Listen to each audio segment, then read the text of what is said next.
سلام علیکم ګرانو دوستانو. نن به زه تاسو ته وایم چې د افغانستان او د سریلانکا چې کومه دویمه 50 اوریزه لوبه ترسره سوله. دغه لوبه چې باران خرابه کړله، یعنې په دغه لوبه کې باران وسو، خو د آی سی سی له طرف نه بیا افغانستان ته مبارکي ورکړل شوې ده.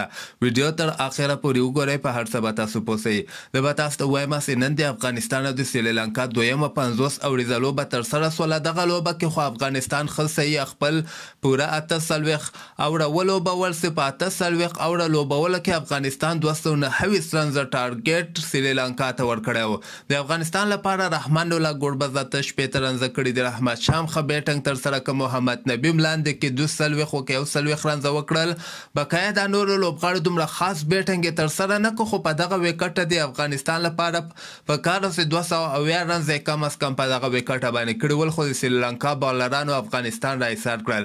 بیا چې کله سریلانکا بیټنګ ته راووته نو هغلته باران شروع سو، بیا باران همدغسې دوامداره وورېده، نو بغیر له کومې نتیجې نه دغه لوبه پای ته ورسېدله. خو آی سی سی چې کوم د افغانستان ته مبارکي ورکړې ده، آی سی سی ویلي دي چې افغانستان 15 مهم پوینټونه ترلاسه کړل، یعنې تقریبا 80% افغانستان نړیوال جام کپ کې داخل شوی ده. آی سی سی بیا نه تنها افغانستان ته مبارکي ورکړې ده، بلکې د رحمت شاه او رحمان الله ګوربز ډېر زیات تعریفونه هم کړي دي، او دغسې خبرې ورکړی ده چې افغانستان لپاره نن صرف دغه دوه لوبغاړو ښه بیټنګ ترسره کړ، ښه وځلېدل، خو دغه نور ټیم بیا ورسره دومره ښه مرسته ونه کړله. خو افغانستان بیا هم یعنې 15 مهم پوینټونه ترلاسه کولو نه وروسته د دوی لپاره د نړیوال جام کپ سفر اسانه سوی ده.